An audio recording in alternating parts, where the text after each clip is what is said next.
Good morning. आप सभी ने आज सुबह एक टेस्ट दिया, एक छोटा सा पेपर 15 क्वेश्चंस का। तो मैं जस्ट उसका डिस्कशन लेके आ रहा हूँ। आंसर की मैं आपको दे चुका था और ये पेपर इसके लिंक में दोबारा से लगा होगा, वीडियो के लिंक में। देखते हैं हम। Question number 1, which of the following is SI unit of length. सबको पता है 1 मीटर, लेकिन लिखने का तरीका, पहली बात, यूनिट का नाम स्मॉल लेटर से स्टार्ट होगा, कैपिटल लेटर से नहीं होगा। दूसरी बात, TRE, TER नहीं आएगा। TER भी बहुत जगह देखने को मिलता है, लेकिन एज अ यूनिट अगर आप लिखते हो तो TER कभी नहीं आएगा। किसी वर्ड के साथ जुड़ के आया, गैल्वेनोमीटर, एमीटर, वोल्टमीटर, वहां पे स्पेलिंग हो जाती है TER। फिलहाल TRE। मैंने 4 ऑप्शन ऐसे बना के दिए थे कि ना तो TER करें और ना इनको कैपिटल करें जब आप यूनिट लिख रहे हैं। तो ये फर्स्ट आपका हो गया।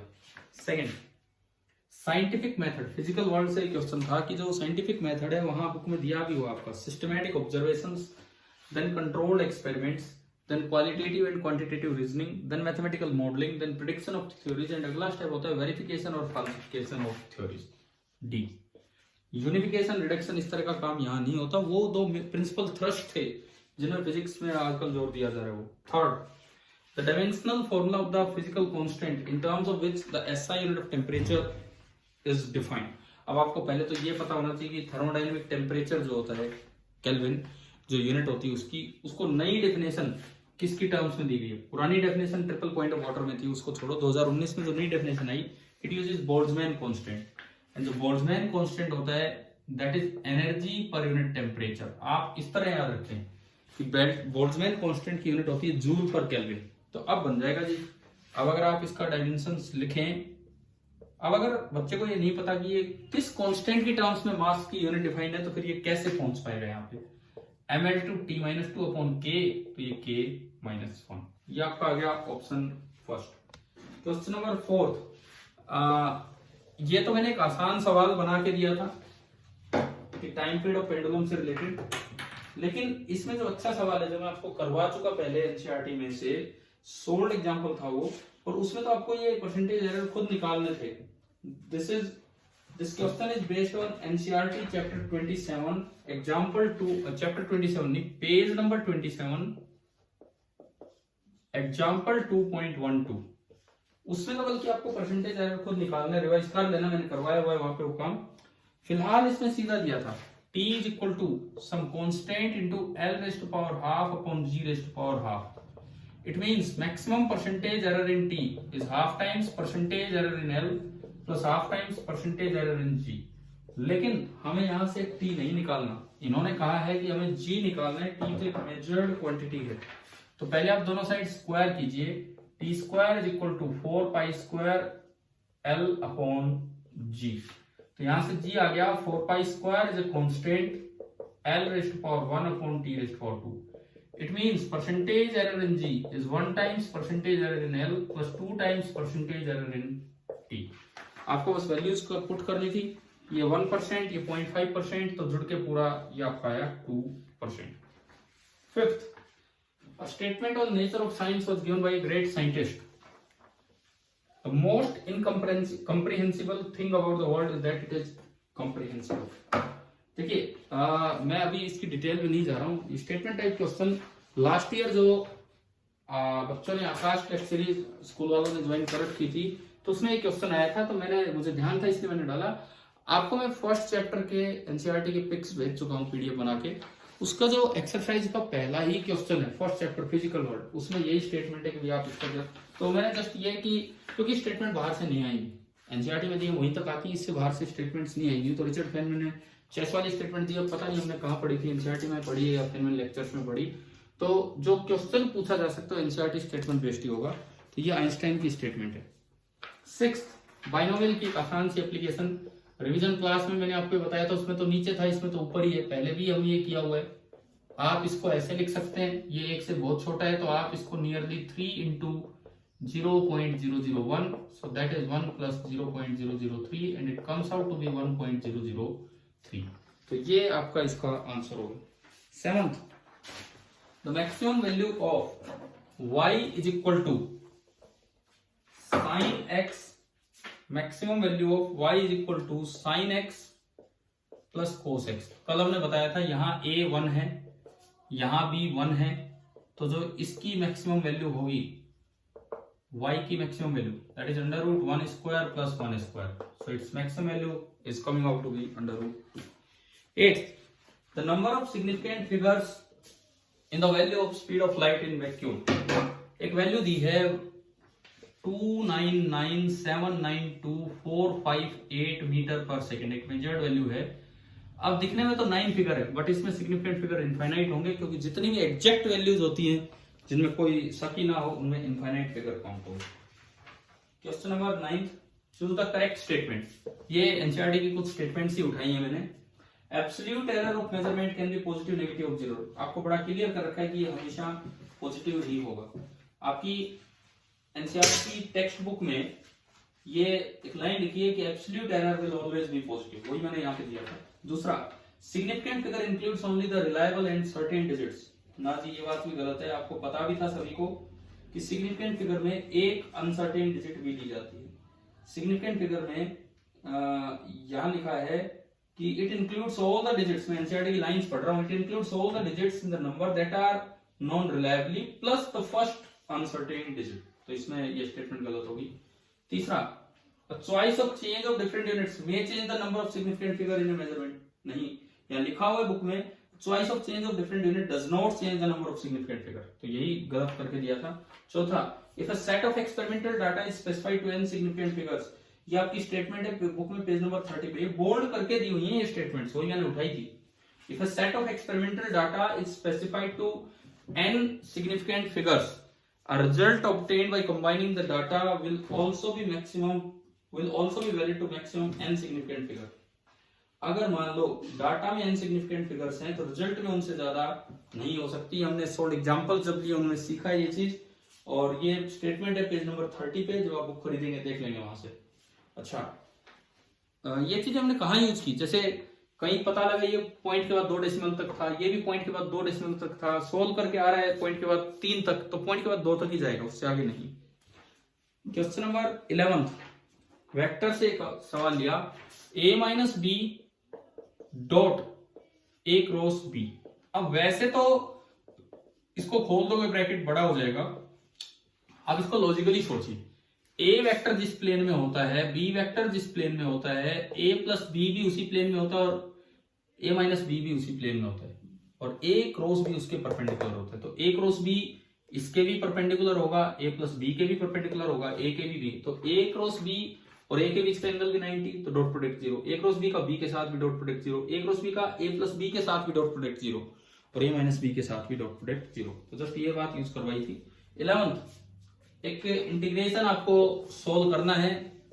आप जानते हैं ये तो एक आसान सा इंटीग्रेशन है कि integral of sine at plus b dt। अब भाई u की तरह करो तो इसे u मान लो, नहीं तो सीधा है साइन का होता है माइनस कोस, तो इसे बना दो माइनस कोस, और फिर जो भी t का कोफिशिएंट उससे डिवाइड कर दो, चाहे आप u की तरह करके देख लो। अच्छा, इसमें साथ में एक आता है कांस्टेंट ऑफ इंटीग्रेशन, परंतु चारों ऑप्शंस में से कहीं कांस्टेंट ऑफ इंटीग्रेशन नहीं दिया, तो हम एज्यूम कर लें कि वो c0 मान लिया। लिमिट दी होती तो लिमिट पुट कर लेते, पहले अपर लिमिट पूरे में, फिर माइनस, फिर पूरे में लोअर लिमिट, लेकिन अब इसमें तो सुटेबल ऑप्शन जो है वो डी है। क्वेश्चन नंबर 12, ये देखते हैं हम। देखिए, if velocity of light c, Planck's constant h and gravitational constant g are taken as fundamental quantities। ये कह रहे हैं जो बेस क्वांटिटी 7 थी, मास, लेंथ, टाइम, एरर मतलब सॉरी एम्पियर, उनको हटा के कह रहे हैं c, h और g, इनको आप बेस मानो। तो then express mass, length and time in terms of dimensions. अगर mass, length, time fundamental quantity ना होती, c, h और g फंडामेंटल होती, तो आपको मास, लेंथ और टाइम इनकी टर्म्स में निकालना है। तो तरीका बताया था ये मैंने, जैसे FTV वाला क्वेश्चन किया था। आप पहले मास मानो, c rest power a, h rest power b, g rest power c। यार अब c तो 2 बार आ गया, तो इसको x y z बोल दो, पावर x y z। ये न्यू सिस्टम है, ये न्यू सिस्टम। इसको कन्वर्ट कर लें SI में, तो SI में मास के डायमेंशन होते थे m1, SI में मास के डायमेंशन होते थे m1 L0 T0।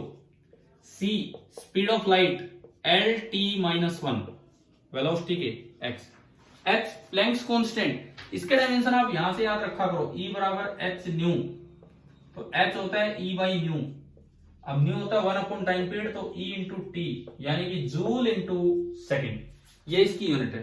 अब जूल का तो होता है ml2 t माइनस टू, और सेकेंड का होता है टी, तो ये बन गया। नेक्स्ट जो है हमारा ये बना ml2 t माइनस वन। आप ये जो फिजिकल कॉन्स्टेंट्स है इनकी यूनिट याद कर दो, जैसे अभी मैंने बताया बोल्ट्जमैन कांस्टेंट की होती है जूल पर केल्विन, प्लैंक्स कांस्टेंट की होती है जूल इनटू सेकंड, तो उससे फटाफट डायमेंशन बन जाएंगे। तो ये आपका इसकी पावर y, हमारा c हो गया, h हो गया। अब g ग्रेविटेशनल कांस्टेंट, ये हम निकालते थे, ग्रेविटेशनल कांस्टेंट हम निकालते थे कहां से, F बराबर g m1 m2 upon r square से।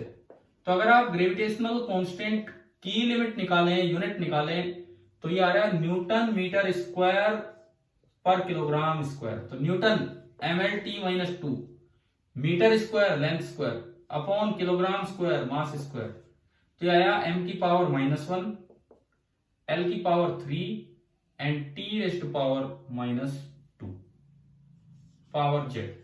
तो पहला देखो, इसमें एक सवाल में 3 काम करवा रखे। पहले मास पूछा, भी मास बताओ कैसे डायमेंशन आएंगे इस नए सिस्टम में, तो मैंने कन्वर्ट किया एसआई में, और अब वही काम करना है जब हमने सीखा था पावर इकट्ठी करनी। m1 l0 t0 बराबर m की power 1 into y y minus 1 into z minus z, l की power x plus 2y plus 3z, t की power t raise to power minus x minus y minus 2z। एक बार verify कर लो दोबारा से, मास यहां है y और यहां माइनस z, ठीक है।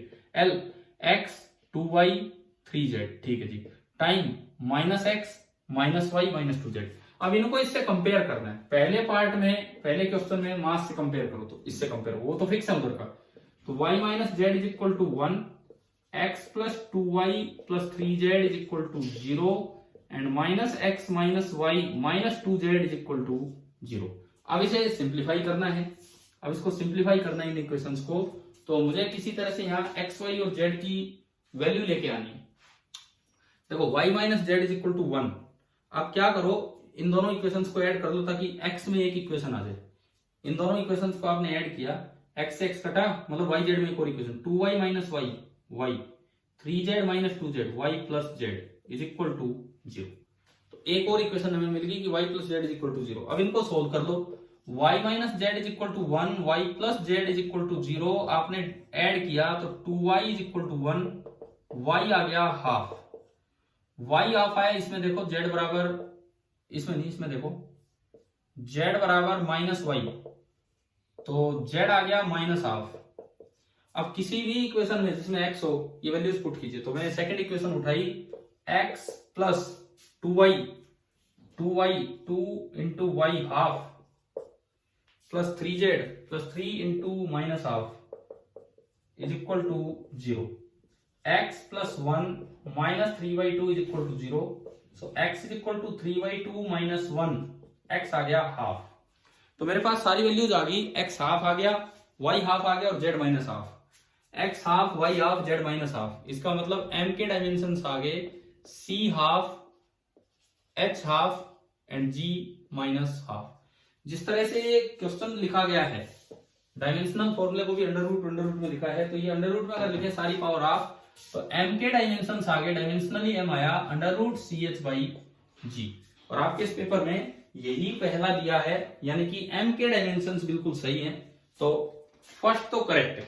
लेकिन इसमें इस तरह के ऑप्शन है कि तीनों चेक करने पड़ेंगे, तीनों चेक करने पड़ेंगे तब बात बनेगी। फर्स्ट करेक्ट है, तो इससे एक ऑप्शन रिजेक्ट हुआ कि ओनली फर्स्ट इज रॉन्ग, वो तो हो नहीं सकता। अब सेकंड लेंथ के निकालते हैं इसकी। देखो यहां तक बिल्कुल सेम, इधर लेंथ आ गया, इधर लेंथ आया, तो ये 0, ये 1 और ये 0, यानी कि ये 0, ये 1 और ये 0। अब इसको देखते हैं, कंपेयर किया तो y माइनस जेड 0, इसको हटाते हैं जी। अब पहला हो चुका है, अब आगे बढ़ते हैं लेंथ पे। कंपेयर किया y माइनस जेड 0, ये वैल्यू 1, सॉरी ये, एंड तीसरी वाली वैल्यू 0। अगेन आपको सोल्व करना है तो इसमें वाई जेड है, इन दोनों को ऐड करो, एक्स कटेगा, 2y minus y is y, this is z but this is 1। अब मुझे फिर से दो इक्वेशंस मिली, y minus z is equal to 0 and y plus z is equal to 1। Add किया, 2y इज इक्वल टू 1, तो फिर से y आ गया हाफ। इसमें देखो z बराबर y, तो इसका मतलब z भी आ गया हाफ। दूसरी इक्वेशन में ये पुट कीजिए, x plus 2 times y half plus 3 times z half is equal to 1। 2 से 2 गया, x plus 1 plus 3/2 is equal to 1, 1 से 1 कैंसिल, तो x is equal to minus 3/2। x आपका आ गया माइनस 3/2। क्लियर? अब तीनों वैल्यूज आ गई, तो ये L बना c raised to power x minus 3/2, h raised to power y is 1/2 and g raised to power z is again 1/2। Under root की तरह अगर आपको लिखना हो तो L बन रहा है अंडर रूट h और g तो ऊपर रह गए और नीचे c क्यूब अंडर रूट में चला जाएगा। तो ये आपने लिखा, लेकिन आपके इस टेस्ट में सेकंड में लिखा था L बराबर अंडर रूट GH/c, तो GH/c क्यूब आएगा, जबकि उसमें GH/c है क्योंकि c की पावर माइनस 3/2 आ गई। ये गलत हो गया, तो दूसरा गलत है। अब भी आंसर नहीं आए क्योंकि सेकंड ऑप्शन कहता है कि only second is wrong and third option कहता है कि both second and third are wrong. इनमें से कोई भी हो सकता है, तो तीसरा और चेक करना पड़ेगा। अब t निकालना होगा इनकी टर्म्स में। अब हमें t निकालना होगा, ये आपका L भी हो गया, t SI में कन्वर्ट किया, ये 0 ये 0 ये 1, इधर वही चल रहे, 0 0 1 उधर वही चल रहे, कंपेयर किया, ये भी 0 ये भी 0 और ये 1। अब फिर दोबारा मैंने इनको ऐड किया ताकि y z में एक इक्वेशन बने, तो ये वही आया and y plus z is 1, y minus z is 0, ये तो सेम ही आ गया। इन दोनों को ऐड किया, ये आई, फिर इसको उसके साथ सोल्व किया तो y भी हाफ आ गया, z भी हाफ।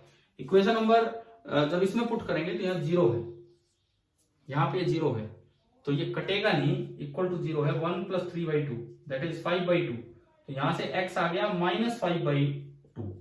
तो जब अगली बार रखेंगे तो ये टाइम का फॉर्मूला आ रहा है c raised to power minus 5/2, h raised to power half, g raised to power half. तो यहां से टाइम इनकी टर्म्स में आ गया, अंडर रूट की तरह अगर लिखें gh upon c raised to power 5, जबकि इसमें ऑप्शन दिया था gc अपॉन h, तो ये तो कुछ और ही आ गया। मतलब हमें कांस्टेंट की टर्म्स में भी लिखने आने चाहिए, जिस तरह का ये सवाल था, एक अच्छा सवाल था ये। और कांस्टेंट्स के डायमेंशंस याद कैसे रखने मैंने बता दिया आपको, h का कैसे, बोल्ट्जमैन कांस्टेंट का कैसे, और स्पीड ऑफ लाइट का तो आपको याद होता ही है, चार्ज वगैरह के भी याद होंगे एम्पीयर की टर्म्स में। चले तो आगे बढ़ते हैं, क्वेश्चन नंबर 13। हम अभी चलते हैं क्वेश्चन नंबर 13 पे। देखिए, if alpha is equal to f upon v square sin of beta t, ये है f फोर्स है, v वेलोसिटी है और t टाइम है। सारी चीजें याद रखा करो यार, कहीं p आए वो प्रेशर भी हो सकता है, p आए वो मोमेंटम भी हो सकता है, d आए वो डेंसिटी भी हो सकती है, d आए वो डिस्टेंस भी हो सकती है। तो थोड़ा क्वेश्चन में देखा करो कि क्या है। अब इसमें कहता है, कौन सा ये सवाल, क्वेश्चन नंबर 13, हाँ, इसमें बोलता है कि the dimensional formula of alpha upon beta.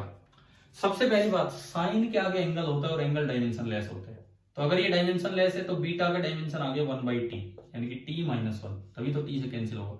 अच्छा, साइन पूरा भी डायमेंशन लेस होता है, तो इसके भी डायमेंशन निकल जाएंगे, वो अल्फा के हो जाएंगे, तो इस पूरी टर्म के डायमेंशन आ गए ना, f का mlt minus 2 upon v square, lt minus 1 का स्क्वायर, तो l2t माइनस 2, ऊपर गया तो ये आया ml माइनस 1 और t स्क्वायर से ये कैंसिल हो गया ml माइनस 1, तो ये ही अल्फा के डायमेंशन हो गए, ये बीटा के। अब इन्होंने किस चीज का पूछा है, इन्होंने हमसे डायमेंशन पूछा है अल्फा अपॉन बीटा, तो alpha upon beta is ml minus 1 अपॉन t माइनस 1, ये ऊपर गया ml minus 1 upon into t, और ये आपका पहला ऑप्शन।